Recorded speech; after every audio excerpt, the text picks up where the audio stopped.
নমস্কার বন্ধুরা, নীলগোপাল একাডেমির পক্ষ থেকে আপনাদের স্বাগত জানাই। আরও একটি গুরুত্বপূর্ণ আপডেট নিয়ে আমি আপনাদের সামনে হাজির হয়েছি। বন্ধুরা, আজকের ভিডিওতে আইসিটি কম্পিউটার টিচারদের ভোটের ডিউটি সংক্রান্ত বিষয় নিয়ে আজকের ভিডিওতে বিস্তারিত আলোচনা করব। সো বন্ধুরা, ভিডিওটি শুরু থেকে শেষ পর্যন্ত স্কিপ না করে অবশ্যই দেখবেন। আর ভিডিও শুরু করার আগে আপনাদের ছোট্ট একটি রিকোয়েস্ট, আপনি যদি আমার চ্যানেল নতুন থাকেন তাহলে অবশ্যই যেন সাবস্ক্রাইব করুন ও পাশের দেওয়া বেল আইকনে ক্লিক করতে ভুলবেন না পরবর্তী নতুন ভিডিও নোটিফিকেশন পেতে। চলুন বন্ধুরা, ভিডিওটি শুরু করা যাক। বন্ধুরা, 2026 সালে ভোটের ডিউটি অনেক আইসিটি টিচারে কিন্তু এসেছে, আবার বেশ কিছু বিদ্যালয়ে কিন্তু এখনও পর্যন্ত ভোটের ডিউটি আসেনি। তবে আমি যেটুকু খবর পেয়েছি, অনেক বিদ্যালয়ে বেশ কিছু সংখ্যক, বেশি সংখ্যক না হলেও বেশ কিছু সংখ্যক আইসিটি টিচারদের কিন্তু ভোটের ডিউটির নামের লিস্ট কিন্তু প্রকাশিত হয়েছে এবং খুব শীঘ্রই ওনাদের কিন্তু ট্রেনিংও শুরু হবে। তো বন্ধুরা, এই ভোটের ডিউটি আপনারা করবেন কি না তা নিয়ে কিন্তু আপনারা বেশ সমস্যার মধ্যে রয়েছেন। অনেকের ইচ্ছে হচ্ছে ভোটের ডিউটি করতে, আবার অনেকে বলছে যে আমরা ভোটের ডিউটি করব না। বন্ধুরা, আপনারা জানেন যে বর্তমানে আইসিটি টিচাররা প্রত্যেকে কিন্তু সমস্যার মধ্যে রয়েছে, একদম ফার্স্ট পেজ থেকে 7 পেজ পর্যন্ত। কি সমস্যা? বর্তমানে ফার্স্ট পেজ থেকে 5th পেজে সমস্ত আইসিটি টিচাররা সরকারিকরণ হলেও ইন্ডিভিজুয়াল অ্যাপয়েন্টমেন্ট লেটার কিন্তু ওনারা কেউ পাননি, এবং ওনাদের যে দীর্ঘদিনের যে এরিয়ার টাকা সেটাও কিন্তু ওনারা কেউই কিন্তু পাননি। বিভিন্ন বঞ্চনা এবং লাঞ্ছনার শিকার হয়ে এসেছে আইসিটি ফার্স্ট পেজ থেকে 5th পেজ, এবং তার সাথে সাথে 6 পেজ এবং 7 পেজ।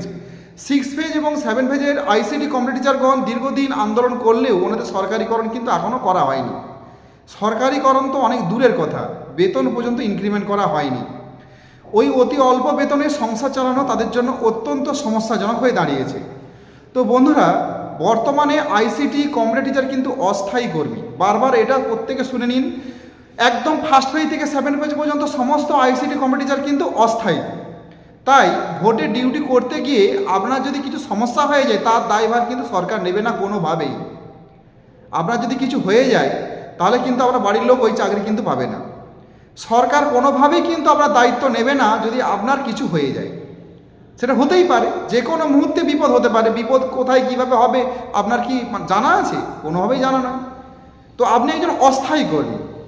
আপনি চাইলে আপনার যদি ভোটের ডিউটি আসে, আমি সমস্ত আইসিটি কম্পিউটার বলবো, যদি আপনাদের ভোটের ডিউটি আসে আপনি চাইলেই সে ভোটের ডিউটিটা থেকে অব্যাহতি পেতে পারেন।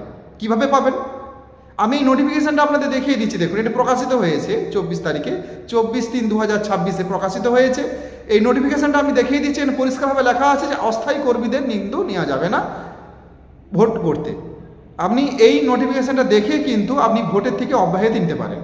হ্যাঁ, আপনার যদি ইচ্ছে হয় আপনি অবশ্যই ভোটের ডিউটি দিতে পারেন, তবে আপনি যদি না চান তাহলে কিন্তু আপনাকে জোর করে ভোটের ডিউটি করাতে পারবেন না। এবার বন্ধুরা, কেন ভোটের ডিউটি করবেন না আপনি কেন সরকারকে সহযোগিতা করবেন না? কারণ সরকার আপনাকে সহযোগিতা করছে না। দীর্ঘদিন আইসিটি কম্পিউটার টিচার কিন্তু লাঞ্ছনার শিকার হয়ে এসেছে। 6 পেজ 7 পেজের কিন্তু এখনও পর্যন্ত সরকারিকরণ হয়নি, এবং ফার্স্ট থেকে 5th পেজের মধ্যে কিঞ্চিত বেতন বাড়লেও ওনাদের ইন্ডিভিজুয়াল অ্যাপয়েন্টমেন্ট লেটার শুরু করে এরিয়ার টাকা এবং আরও সুযোগ সুবিধা কিন্তু থেকে সরকার কিন্তু বঞ্চিত রেখেছে, যেখানে অন্যান্য টিচারদের কিন্তু বেশি বেশি করে সুযোগ সুবিধা দেওয়া হচ্ছে, যেখানে আইসিটি কম্পিউটার টিচার কিন্তু বহুদিন ধরে লাঞ্ছিত। কিন্তু বর্তমানে প্রতিটি বিদ্যালয়ে আইসিটি কম্পিউটার টিচার বেশি বেশি করে কাজ করে। বর্তমানে অনেক বিদ্যালয়ে ক্লার্ক নেই, পিয়ন নেই, সেই সমস্ত কাজগুলো কিন্তু আইসিটি কম্পিউটার টিচার করছে, অনেক বিদ্যালয়ে।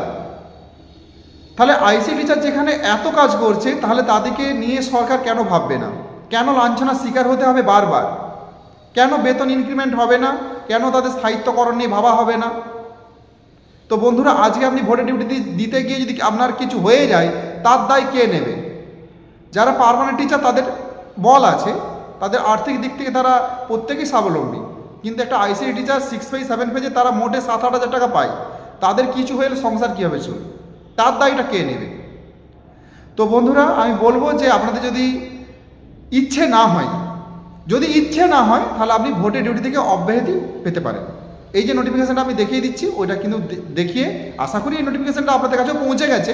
তো আপনি চাইলে কিন্তু এইটা দেখে আপনি অব্যাহতি পেতে পারেন ভোটের ডিউটিতে। জোর করে আপনাকে কিন্তু ভোটের ডিউটি করাতে পারবে না। সো বন্ধুরা, আজ এই পর্যন্ত। দেখা হবে পরবর্তী নতুন কোনো ভিডিওতে, নতুন কোনো টপিক নিয়ে। ততক্ষণ আপনারা প্রত্যেকে ভালো থাকুন, সুস্থ থাকুন। Best of luck.